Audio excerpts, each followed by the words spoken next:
I got really sick and I left college. So the incentives to be on the left disappeared because I was no longer in college and I was just on my own.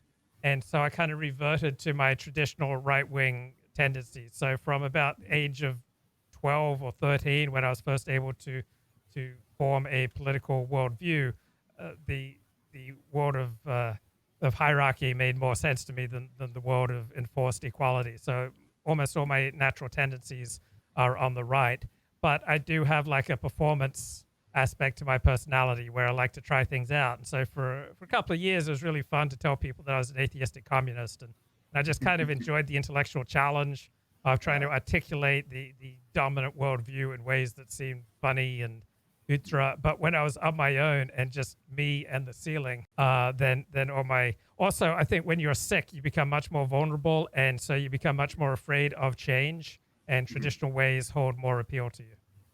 Sir. By the way, I've seen, obviously, you've recovered from your sickness. I hope that it was nothing which kept you down for too long. Oh, it was awful. It kept me down.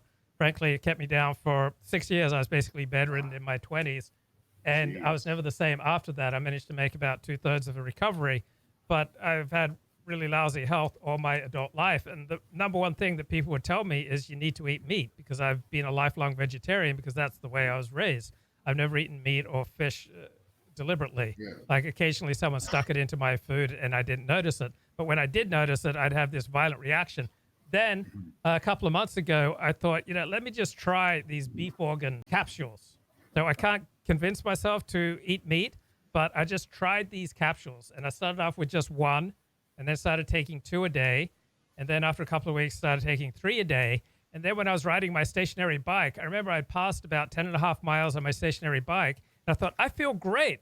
But what the heck is going on? And then I thought, there's only one change in my life over the past month, and that is I'm now taking beef organ capsules. So I feel better than I felt in 4 decades. And the only variable that's changed is ancestral supplements, beef organ capsules. I take 6 every morning. I feel great. I mean, I can't believe it. I can't get over my early programming in my taste. I could not deliberately reach out and eat some salmon or any meat, but I can swallow capsules. I don't have any reflux. I never taste it. I'm just able to swallow it. I don't know what it is because I know that vitamin B12 is really hard to assimilate just from tablets or shots, etc. So maybe it's the vitamin B12. I don't know what it is, but beef organ capsules have changed my life for the good. And it's funny, when you have something that completely transforms your life for the good, you have two options. You can look back and go, my God, I had 55 wasted years of my life. Or you can think, oh my God, now I've got, life restored to me. So I'm preferring to focus on the latter rather than the former. Gotcha. Well, it's good to hear that things are going well for you. Of course, I've never been one for vegetarianism, so I can't really relate to that. But it is good to hear that the beef capsules are performing well in your day to day life. And talking, I suppose, getting back to Stern before we do move on. Now, if one, I suppose, were to look at his audience, which has obviously declined tremendously, declined when he went to satellite radio in the first place, and then it's declined. Now it's, from what I understand, it's really declining because he's basically phoning in his performance on his show.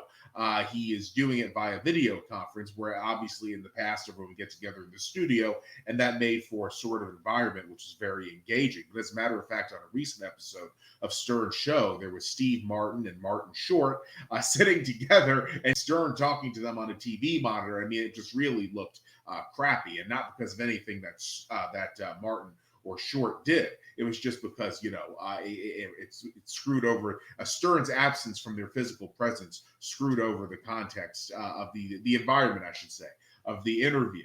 And I think this really says to me, perhaps, that Stern has reached the point, even though he certainly was not at this point. I know from judging what I even saw of what he said in the 2010s, particularly the early 2010s. But now it would seem that he's reached the point that maybe he just doesn't care anymore about the quality of his show or about how many listeners it gets. This is certainly departure from where he used to be, because I mean, we have his own words on that video from 2013, which indicate that he absolutely cared about it then. But now, even the stuff that he's discussing is very tedious.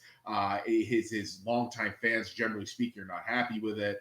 It's sort of becoming, in many respects, a show more like a personal diary. And all this stuff combined is certainly resulting in increasing listener dissatisfaction with his program. So it could just be that over the last few years, at some point after 2013, he arrived at the conclusion that he did not care about how many listeners the show gets. And with COVID now, with him, phoning it in, he might not even care about the aesthetics of his program. It would just seem that he really is just, as the old saying goes, phoning it in. Anything to say about that, Luke? Well, he's making over $1 million per show. It's absolutely incredible. He's making $120 per year. He's only doing 112 shows per year, maybe up to 3 hours a day. So 112 shows per year, 253 days off, a salary of over $1 million per year. I like what the New York Post wrote April 27th of this year, that Stern's show is now defined by pessimism, anger, and a worldview that shrinks ever inward, limited in size and scope to the basement, the literal and metaphorical dwelling place of this once great show. What would you suppose might be the impetus for this? Because it seems like he's sort of lighting his show on fire. By the way, I think you said $120 per show. I know that's not what you meant, but anyway, 120 million per year. Yeah, that would be per show. That's exactly what I thought that you meant. Yeah, he signed a deal with satellite radio, a $500 million deal. So I presume that means he's contracted for a few more years. But anyway, so why do you think then that by all appearances he doesn't care anymore? You think it's just that he has the money and he figures, screw it, I just want to focus on my own comfort? Or do you think it might be something else? I think, the perspective I just laid out seems to be the most likely one, but perhaps it's too simplistic. Well, it's really hard to do a high quality show, and sometimes you just don't have it anymore. And it's also hard to turn down $1 million a year. So I don't think he's deliberately, $1 million a show. So I don't think he's deliberately phoning it in. It's just that sometimes you just don't have the fastball anymore. Sometimes you just don't have it anymore. You can't phone in a quality radio show. You can't just phone in a quality live stream. It takes a fire in your belly. And it's really hard to have a fire in your belly when you're worth hundreds of millions of dollars, when you've got a guaranteed contract. I mean, look at Ezekiel Elliott. I'm a Dallas Cowboys fan, and Zeke was a dominant running back when he entered the league. But then once he signed his big deal, I think 2019, he was fat and he was lazy and he'd completely lost his burst, and he was just phoning it in. Now, it's impossible to just phone it in as a running back and still succeed. So he was just a waste for the Dallas Cowboys, because once he had his guaranteed contract, like many players, they lose their motivation.